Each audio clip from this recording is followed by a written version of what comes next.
નમસ્કાર, નવનિર્માણ ન્યૂઝમાં આપનું સ્વાગત છે। હું છું વૃતા। દિલ્હીમાં ચાલી રહેલા વિરોધ પ્રદર્શનના પગલે વડોદરા શહેરમાં રાજકીય ગરમાવો જોવા મળ્યો હતો।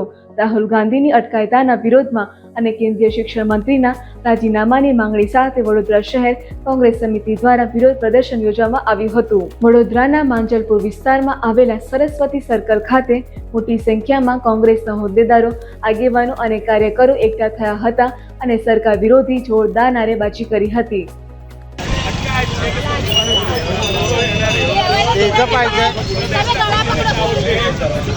દેશમાં તાનાશાહી, હિટલરશાહી ચાલી રહી છે।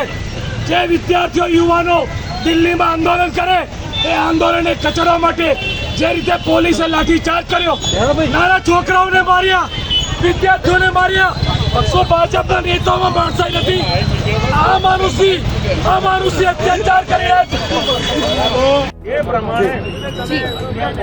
आज रोज यहाँ पर प्रोटेस्ट किया गया था, पर सभी कांग्रेस को यहाँ पर डिटेन किया गया, क्या कहना चाहिए? हिंदी में बोलो ने।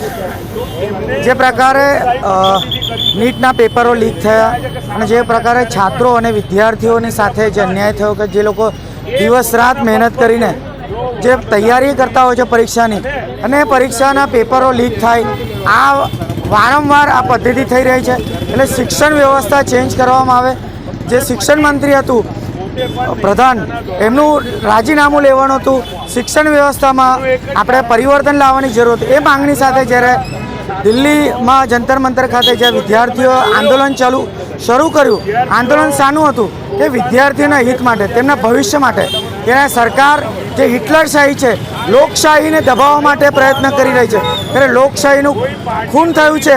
જે પ્રકારે ગઈકાલે દિલ્હી પોલીસ, આરપીએફ અને તમામ જે આરએફના જે જવાન છે, રેપિડ એક્શન ફોર્સ, જે રીતના આ દેશના યુવાનો છે અને જે આપણું દેશનું ભવિષ્ય, એમની પર જે લાઠીચાર્જ કરવામાં આવ્યો, એ લાઠીચાર્જના વિરોધમાં જે અમારા નેતા, વિરોધ પક્ષના નેતા લોકસભાના રાહુલ ગાંધીજીએ જ્યારે એમને મળવા ગયા ત્યારે એમની પણ ધરપકડ કરવામાં આવી। અને જે પ્રકારે લોકશાહીનું ખનન આ દેશમાં થઈ રહ્યું છે, ત્યારે સમગ્ર દેશમાં આનો અસર અને આનો પડઘમ આવનારા દિવસમાં રહેશે।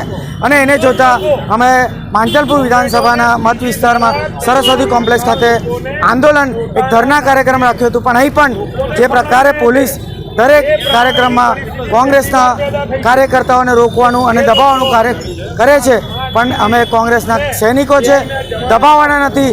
જ્યાં પણ યુવાનોની હિત આવશે, દેશના લોકોની હિત આવશે, કોંગ્રેસ પાર્ટી દરેક જગ્યાએ અગ્રેસર રહીને આંદોલનના માર્ગે આગળ રહેશે।